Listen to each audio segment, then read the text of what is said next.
है कक्षा 11वीं के आर्ट्स वाले विद्यार्थी भूगोल विषय की जो किताब आपको मिली, किताब का नाम क्या है? भौतिक भूगोल के मूल सिद्धांत का अध्याय 3 पृथ्वी की आंतरिक संरचना। अध्याय 3 का नाम है कि मोस्ट इंपोर्टेंट क्वेश्चन जो परीक्षा में हर वर्ष आते हैं, अपन वो क्वेश्चन पढ़ेंगे। परीक्षा दिन हो गया, फिर शिवलाल गाइड में आपको मिल जाएंगे। सबसे पहला क्वेश्चन संरचना के अनुसार पृथ्वी की परतों के नाम लिखिए। सन 2020 में क्वेश्चन पूछा गया है। पहले मैं आपको सन वाले क्वेश्चन बताऊंगा, है ना। किसके आधार पर? संरचना के आधार पर पृथ्वी की 3 परत होती है। कितनी परत होती है? 3 परत। संरचना के आधार पर पृथ्वी की कितनी परत होती है? 3।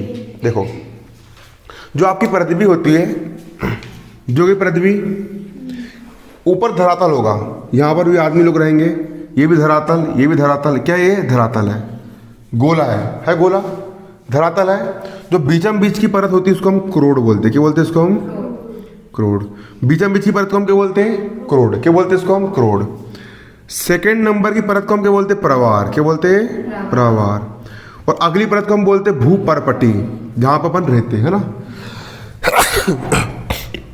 क्या बोलते हैं इसको हम? भूपरपटी बोलते हैं। क्लियर? सबसे सेंटर वाली को हम बोलेंगे क्रोड। क्रोड के बाद क्या आती है आपकी? प्रवार। और सबसे ऊपरी परत को अपन क्या बोलेंगे? भूपरपटी। बनेगा नहीं बनेगा? बन जाएगा, है ना। भूपरपटी, क्रोड और प्रवार। क्लियर? अगला क्वेश्चन जो सन में आया है,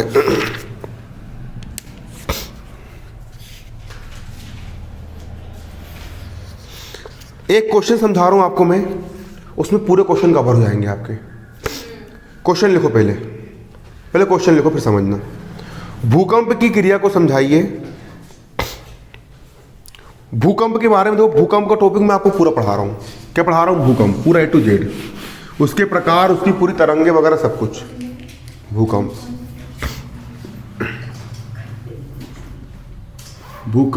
नाम से स्पष्ट है। भू यानी भूमि, भू यानी भूमि, और कंप यानी कंपन कर रही, वाइब्रेशन कर रही, धड़ धड़ धड़ धड़ ऐसा हिलते ना अपन। भूकंप आ गया। क्या? भूकंप आ गया। क्या हो गया, है ना कि नहीं?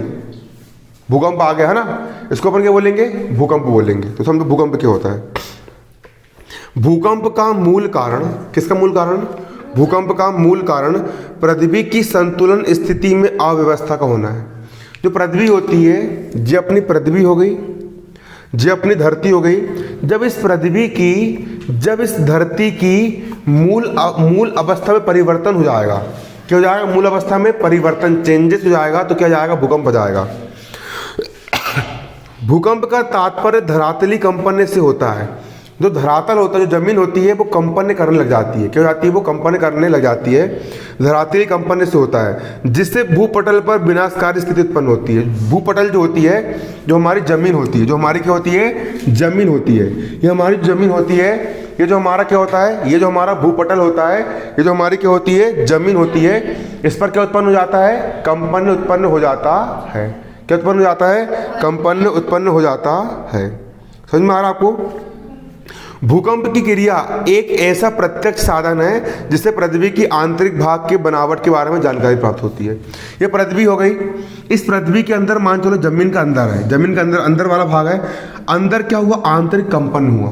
क्या हुआ अंदर? यहाँ पर आंतरिक कंपन हुआ, चट्टानें टूटी, कुछ भी हुआ, आंतरिक परिवर्तन यहाँ पर हुआ। क्या हुआ? यहाँ पर आंतरिक परिवर्तन होता है, तो भूकंप निकलता है। तो भूकंप के माध्यम से अपन पृथ्वी के अंदर की जानकारी प्राप्त कर लेते हैं। क्या कर लेते हैं? पृथ्वी के अंदर की जानकारी प्राप्त कर लेते हैं। जलीय भार, पानी, समुद्र वगैरह होते हैं। अब जहाँ पर पानी बहुत सारा भरा हुआ है, क्या भरा हुआ है? पानी के दबाव कारण नीचे प्रेशर पड़ेगा, नीचे प्रेशर पड़ा, चट्टान टूट गई, भूकंप आ गया। क्लियर? जलीय भार, ज्वालामुखी क्रिया। कौन सी क्रिया? अब अंदर क्या होता है? क्रोड वाली परत होती है। अंदर कौन सी परत होती है आपकी? क्रोड की परत होती है क्रोड। और क्रोड में क्या होता है? लावा तैर रहा होता है। अब अंदर प्रेशर पड़ा तो क्या हुआ? जो क्रोड का जो लावा होता है वो फट करके ऊपर जमीन पे आता है। ज्वालामुखी फटता, अंगार निकलती, लावा निकलता है, मैग्मा बाहर आता है। तो जब ज्वालामुखी बाहर निकलेगा तो स्वाभाविक सी बात है पृथ्वी में कंपन उत्पन्न होगा, है ना। उससे भूकंप आता है। अगला अणु विस्फोट। अणु का क्या हो जाए, विस्फोट हो जाए, तब भी भूकंप आता है। भू संतुलित गैसों की उत्पत्ति, जमीन के अंदर पाई जाने वाली गैस अगर एकदम से बाहर निकल जाए तो भी क्या आता है, आपका भूकंप आता है। भूपटल में संकुचन, आंतरिक और बाह्य आदि कारण जिससे भूकंप की क्या होती है, उत्पत्ति होती है। भूकंप उत्पन्न होने के सारे आपके कारण होते हैं। जब भूकंप आता है, जब क्या आता है, भूकंप आता है तो भूकंपी तरंगे चलने लगती है। क्या चलने लगती है,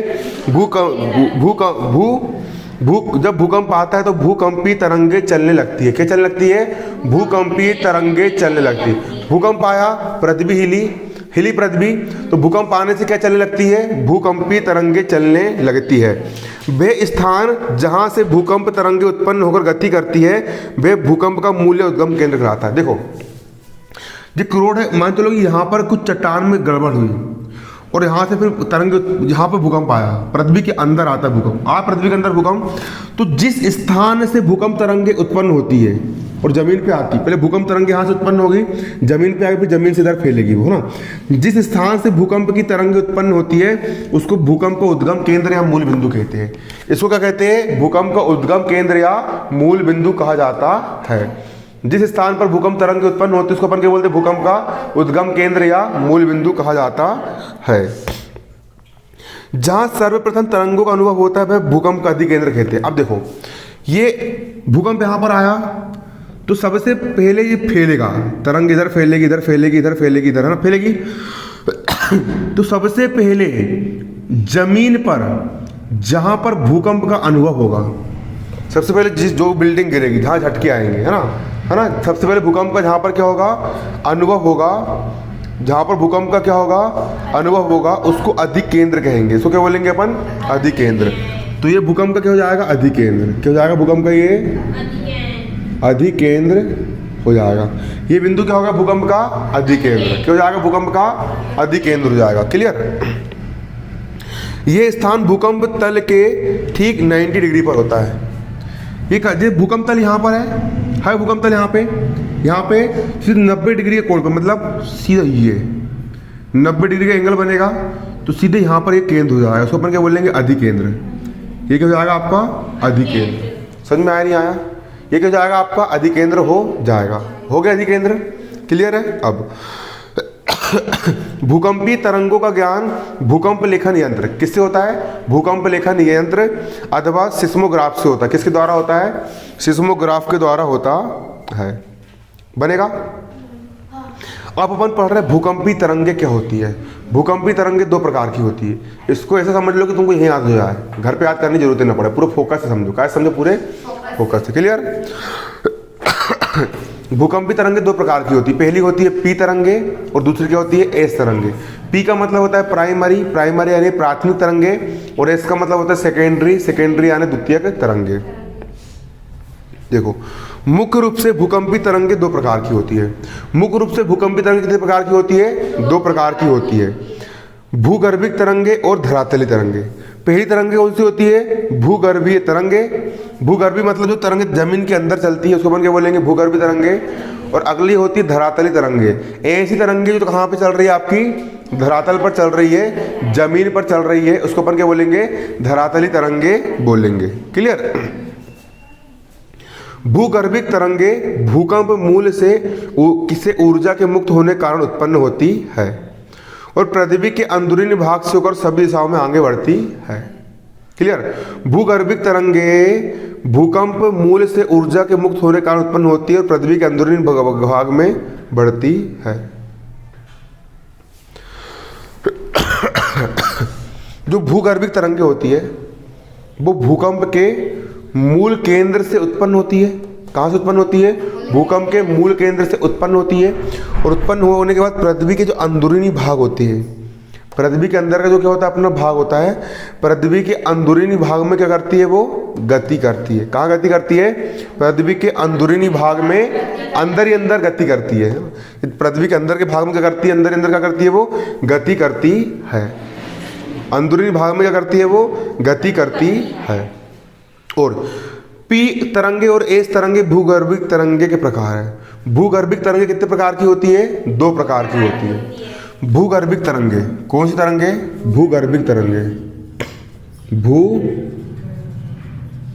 भूगर्भिक तरंगे। भूगर्भिक तरंग कितने प्रकार की होती है? 2 प्रकार की। पहली होती है पी तरंग, पहली क्या होती है? पी तरंग। दूसरी क्या होती है? एस तरंग। पी यानी प्राइमरी तरंग और एस का मतलब क्या होता है? सेकेंडरी तरंग, है ना। पहले होगा आपका पी तरंग और दूसरा हो जाएगा आपका एस तरंग। 2 प्रकार की होती है, पहली पी तरंग और दूसरी हो जाती है एस तरंग। 2 प्रकार की होती है। जब भूगर्भिक तरंगे धरातल पर पहुंचती है तो एक नई प्रकार की तरंग का निर्माण करती है।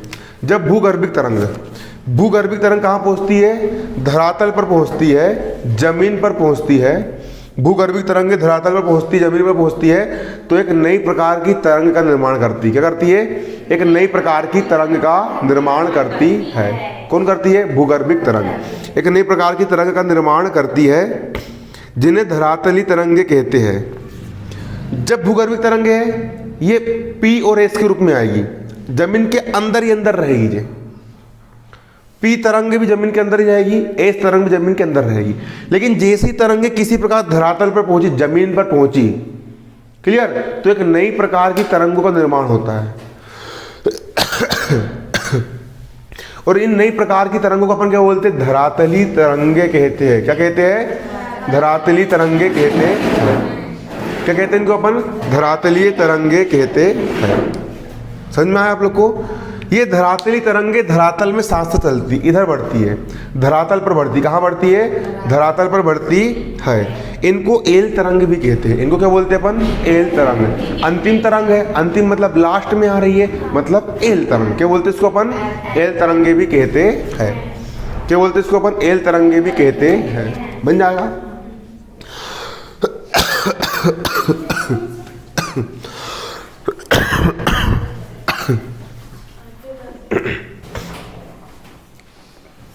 एल तरंग भी कहते। कोई कभी आता, कोई ऐसे टपकते बिल्कुल जैसे कि वो पानी गिरता है ना, कभी धीरे धीरे।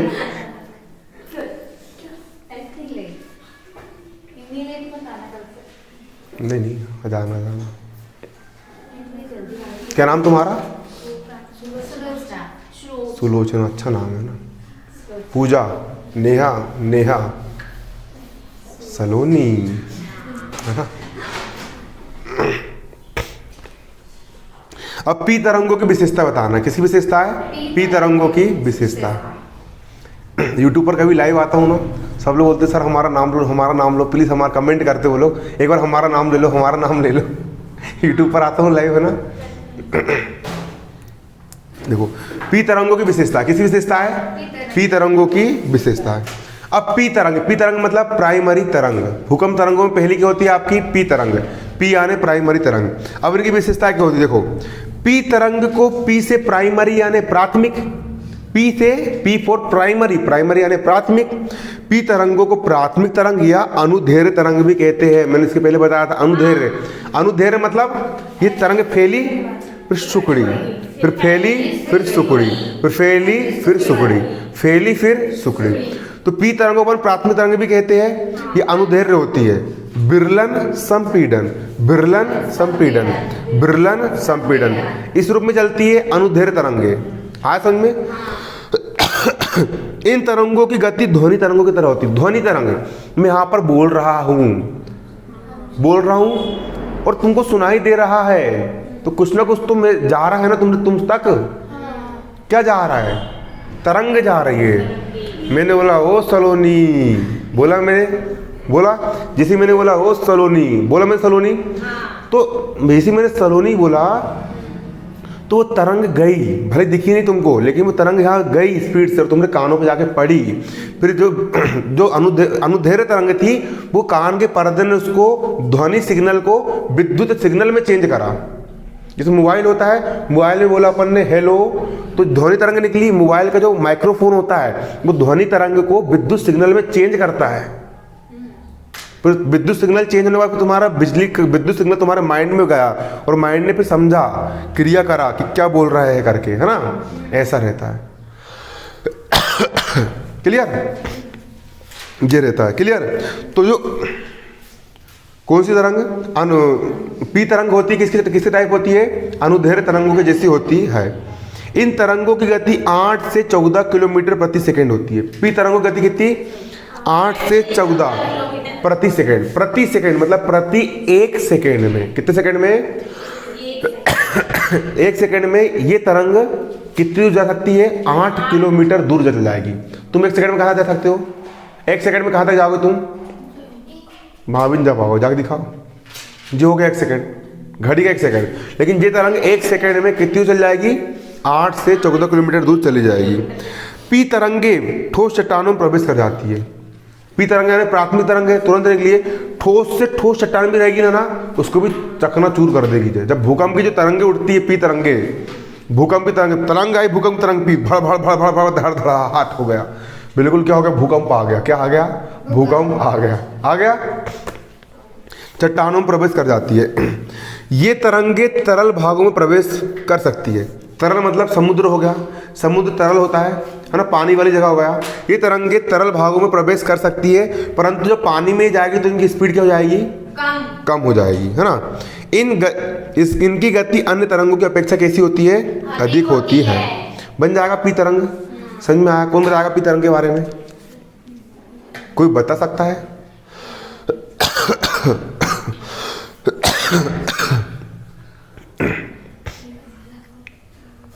बता सकता है कोई पी तरंग के बारे में? कैसे बेल टाइप की हरकत करते हो रे? अभी समझा रहा हूं, तुमसे इतने से नहीं बन पा रहा है। फिर गधा तो ज्ञान गधा हिलाए कान वाली बात है। अभी समझा इतने अच्छे से मैंने। हाँ, पी तरंगे ठोस चट्टान में प्रवेश करती है और पी तरंगे क्या बोलते हैं 8 से 14 किलो प्रति सेकंड चली जाती है। हाँ, चली जाती है। और इसकी जो गति है वो मतलब कि जो पी तरंगे की गति होती है वो ठोस अनुदैर्घ्य तरंगे होती है। हाँ, ये अनुदैर्घ्य तरंगे होती है। मतलब कि जो पी तरंगे होती है अनुदैर्घ्य तरंगे बस होती बस होती है। और क्या बोलते हैं इसको? Very good. अगला एस तरंग है। अगली कौन सी तरंग है? एस। एस तरंग है मतलब सेकेंडरी तरंग है। एस तरंग है मतलब कौन सी तरंग है? माइक दूं क्या? माइक दूं? एस तरंग है मतलब कौन सी तरंग है? सेकेंडरी तरंग है। एस तरंग यानी सेकेंड। देखो एस तरंगों की विशेषता है। पहला, एस तरंग को गौण अथवा आड़ी अथवा अनुप्रस्थ तरंग भी बोलते हैं। एस तरंग कौन कौन से नाम होते हैं? एस यानी द्वितीयक तरंग, एस यानी secondary, S for secondary, secondary यानी द्वितीयक तरंग। एस तरंग को द्वितीयक तरंग या सेकेंडरी तरंग या गौण तरंग या आड़ी, ये आड़ी भक्ति है। देखो ऐसी एस तरंग जो होती है कैसी चलती है? आड़ी। आड़ी अथवा अनुप्रस्थ। अनुप्रस्थ तरंग कैसे चलती है? अनुदैर्घ्य तो ऐसी चलती है ना, चलती है। लेकिन जो अनुप्रस्थ होती है, एस तरंग अनुप्रस्थ होती है, वो ये चलती है। देखो ये बहुत स्पीड चलती है और ये 1 सेकंड में 3 लाख किलोमीटर जाती है ना। ये ठोस पदार्थ तुमको बिठा देंगे तो तुम जब भागोगे बिल्कुल ऐसा इस तरंग। लेकिन है ना, समझ में आ रहा है ना? देखो ना, गाड़ी में बैठ जाओ, एक आध एरोप्लेन में अपन सब कुछ आओ और स्पीड कर लो कितनी। मेरा सपना हेलीकॉप्टर में बैठना है और एक आध हेलीकॉप्टर खरीदना भी है। पता नहीं कब होगा मेरा सपना पूरा। फिर घूमूंगा बिल्कुल हेलीकॉप्टर में, ऐसा हाय करूंगा, हेलो। देखो ना, इस तरंग इनकी गति, इस तरंगों की गति प्रकाश तरंग जैसी होती है। प्रकाश मतलब जो लाइट होता है, लाइट कितनी स्पीड चलता है? पृथ्वी जी हो गई अपनी धरती माता, है ना। पृथ्वी हो गई ये, इनको कुछ नहीं आता, है ना। पृथ्वी हो गई और जो हो गया अपना सूरज। पृथ्वी और सूरज के बीच की दूरी कितनी मालूम है? 15 करोड़ किलोमीटर। कितने किलोमीटर? और सूरज के लाइट को पृथ्वी से, सूर्य से पृथ्वी तक आने में मात्र 8 सेकंड लगता है। 8 मिनट 15 सेकंड लगता है। सो कितनी स्पीड से आता होगा वो? मतलब 1 सेकंड में 3 लाख किलोमीटर दूर जाता है वो। इतनी स्पीड से गति चलती है। आज समझ में? अगला, ये ठोस पदार्थों में प्रवेश कर सकती है। एस तरंगे जो होती है वो कहाँ प्रवेश कर सकती है? ठोस पदार्थों में प्रवेश कर सकती है। ये तरंगे द्रव पदार्थों में तेजी से लुप्त हो जाती है। पानी में जाएगी तो खत्म हो जाएगी, है ना। बन जाएगा। अब लास्ट तुम्हारी एल तरंग। लास्ट क्या तुम्हारी? एल तरंग। अब एल तरंग क्या होती है? देखो, जब प्राथमिक तरंग यहाँ पे आई, जब भूकंप यहाँ से उत्पन्न हुआ, झटके यहाँ पे पड़े, प्राथमिक तरंग पी तरंग आई, पी तरंग ऊपर चली, एस तरंग नीचे चल रही पी तरंग, एस तरंग चल रही है, प्राथमिक तरंग और कौन सी तरंग, द्वितीयक तरंग। लेकिन जैसी तरंग धरातल पे आई तो जिस बिंदु पर जमीन पर आती, जमीन का है ये क्या है, जमीन है, यहाँ पर अपन रह रहे हैं ना, जैसे जमीन के जिस बिंदु पर आती है उसको अपन क्या बोलते हैं, अधि किसको क्या बोलते हैं अपन, अधिकेंद्र बोलते हैं। क्या बोलते हैं इसको अपन, अधिकेंद्र। ये बिंदु क्या हो जाएगा आपका, अधिकेंद्र हो जाएगा। क्या हो जाएगा, अधिकेंद्र। ये बिंदु आपका अधिकेंद्र हो गया अधिकेंद्र। क्लियर है, अधिकेंद्र हो गया। तो धरातल पर जब तरंगे प्रवेश कर जाती है तो इसको अपन क्या बोलते हैं, एल तरंग बोलते हैं। क्या बोलते हैं इसको अपन, एल तरंग। सबसे आखिरी में आती है। अब इसकी विशेषता है, पहला, इन्हें धरातली तरंग कहते हैं। एल तरंग को अपन लास्ट तरंग बोलते हैं। एल मतलब धरातली तरंगे। एल तरंगों को क्या कहा जाता है, धरातली तरंगे भी कहा जाता है। एल तरंगों को धरातली तरंगे भी कहा जाता है। इनका मार्ग पी तरंग और एस तरंग की अपेक्षा अधिक लंबा होता है। तो पी तरंग यहाँ से यहाँ तक आई, पी कहलाई वो, लेकिन जिस धरातली तरंग उत्पन्न हुई तो बहुत दूर तक जाती है, पूरा तोड़ा फोड़ी मचा देती है बिल्कुल। सबसे अधिक तबाही कौन करती है, एल तरंग, धरातली तरंग। बड़ी बड़ी बिल्डिंग हो गया, ये हो गया, टावर हो गया, सब खत्म, जंगल के जंगल तबाह है। लेकिन जब भग रहा है भैया सबके सब देखे ना पिक्चर में, एल तरंग। कौन तरंग बोलते हैं इसको अपन, एल तरंग कहते हैं। इनकी गति 2 किलोमीटर प्रति सेकंड, 1 सेकंड में 2 किलोमीटर। भूकंप आया तो 2 सेकंड बाद फिर वहाँ आया, फिर 4 सेकंड बाद फिर और गया, इस बढ़ती है, पूरा विनाश करते हुए जाती ना, जमीन हिल जाती, कांप जाती बिल्कुल, है ना, ऐसा रहता है। अगला, ये पृथ्वी के आंतरिक भाग में प्रवेश नहीं कर पाती। तो धरातली तरंगे ऊपर ही ऊपर तबाही मचाएगी। जमीन के अंदर प्रवेश कर पाती है क्या, नहीं कर पाती। ये तरल पदार्थों में गति नहीं करती, पानी में जाकर खत्म हो जाएगी, है ना, गति नहीं करती। इनका प्रभाव भूतल पर बहुत विनाशकारी होता है। बहुत कैसी होती है, डेंजर तरंगे होती है। बनेगा नहीं बनेगा, बन जाएगा, कंफर्म है।